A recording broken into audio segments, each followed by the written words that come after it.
Operation સિંદૂર આપણે બધા જાણીએ છીએ કે ભારત સરકાર નરેન્દ્રભાઈના નેતૃત્વમાં અને ભારતની સેનાએ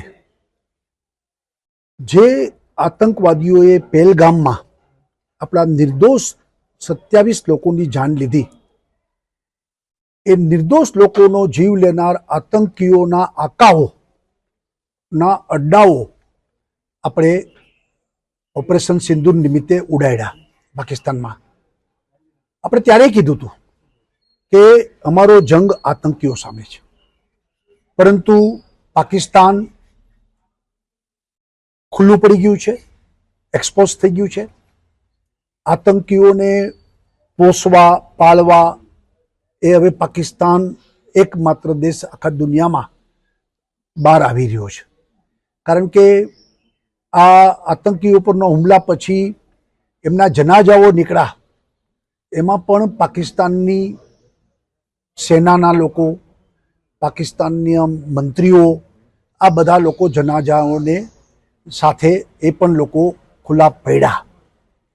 એનો અર્થ એ છે કે આતંકીઓ અને પાકિસ્તાન એક જ છે, અને પાકિસ્તાનની કોઈ હેસિયત નથી કે ભારત સામે જંગ લાંબો સમય ચલાવી શકે. પરંતુ પાકિસ્તાનની નિયત એ આપણે બધા જાણીએ છીએ કે નાપાક છે, અને એટલે જ છેલ્લા 3 દિવસથી એ ડ્રોન દ્વારા હુમલા, મિસાઇલ દ્વારા હુમલાઓ જે થઈ રહ્યા છે એનો આપણી સેના જડબાતોડ જવાબ આપી રહ્યો છે. લડાઈ કેટલી થશે, શું થશે, તો બધું અનિશ્ચિત છે. પરંતુ આપણા માધ્યમથી મારે લોકોને અપીલ એ કરવી છે કે લડાઈ લાંબી ચાલે એમ માનીને જનતાએ પણ તૈયાર રહેવું પડશે. સરહદ ઉપર તો સેના લડી રહી છે, પરંતુ સેનાનો જુસ્સો ટકી રહે. આખો દેશ આ લડાઈમાં એક છે. ઓપરેશન સિંદૂર સફળતાપૂર્વક પૂરું થાય એમાં આખો દેશ ઈચ્છી રહ્યો છે. ન હિન્દુ, મુસ્લિમ, શીખ, ઈસાઈ કશું નહીં. અમે 140 કરોડ ભારતવાસીઓ એક છીએ, અને હવે પક્ષાપક્ષીથી પંપાર અત્યારે 2 જ પક્ષ છે, હિન્દુસ્તાન ને પાકિસ્તાન, અને આપણે પાકિસ્તાનને પરાસ્ત કરવાનું છે. ત્યારે એક દેશ એક બને, એક દેશ આખો સેનાની પાછળ ઊભો રહે, અને લડાઈ વખતે જે સિવિલ ડિફેન્સ એટલે કે નાગરિક સંરક્ષણ એની વ્યવસ્થા અને એના નીતિ નિયમો એનું આપણે બધા ચુસ્ત રીતે પાલન કરીએ. દાખલા તરીકે અંધારપટ એટલે બ્લેકઆઉટ, જ્યાં જ્યાં જરૂર પડી ત્યાં બ્લેકઆઉટ કરવામાં આવે છે, તો એ 100% થાય. ત્યાંના રહેનારા તમામ લોકોની ફરજ બને છે કે એક કિરણ પ્રકાશનું જવું ન જોઈએ, જેથી કરીને દુશ્મનને કોઈ લાભ થાય. આપણે મોક ડ્રીલોમાં પણ સમજવું જોઈએ, જાણવું જોઈએ કે હુમલો થાય ત્યારે શું કરવાનું હોય છે, અને આપણા સેનાના લોકો જે લડી રહ્યા છે એના માટે જરૂરી બ્લડ અત્યારથી આપણે ભેગું કરવું જોઈએ. હોસ્પિટલોએ તૈયારી બધી રાખવી જોઈએ.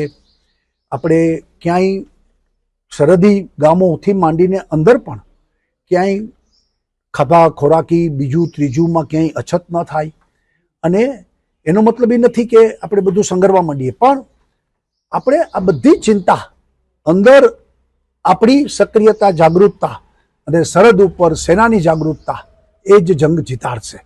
અને એટલા માટે આપણે બીજું આ મજાક નથી.